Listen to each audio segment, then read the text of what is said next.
Te parlok hakane ka video ngan shim kum kalat ai kublai Christmas besok bat bakmen ye pi baro ki parlok ki baju page bat kersan ya kaneka channel bat ngangej ba ublay unyai don kat lembat pi bat kaying gasam ko jong pi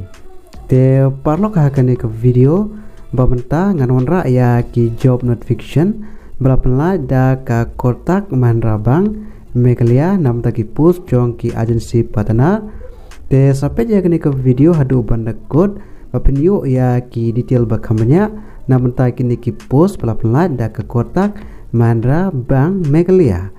but what clear penai ya kini ke video bapan share saki parlok ki jong pi but kumjuru ban subscribe ya kini ka channel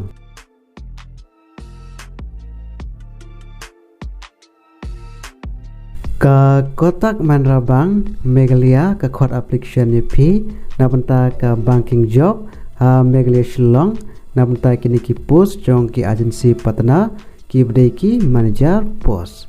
te ha kini ki post jong ki agency patna ki bdei ki manager ki nomor ki post ki belat ki don hadus post bat ha karta ka fill up na apply kadai ha karta ka ba ar transname shajrong bat ha ka jinsiu ompat tiap bat napenta ka keran pule kishim ki bela pendep ya ka kelas dan pas shajrong na kano ka recognize board lane university bat kumjuru pidei bandon chisnam ka experience ha ki sel lane license ka working experience ha ka IRDA license holder te kumno filap na apply na benta ka kotak mandra bank Meghalaya requirement adar pesau na benta kini ki post jong ki agency partner job vacancy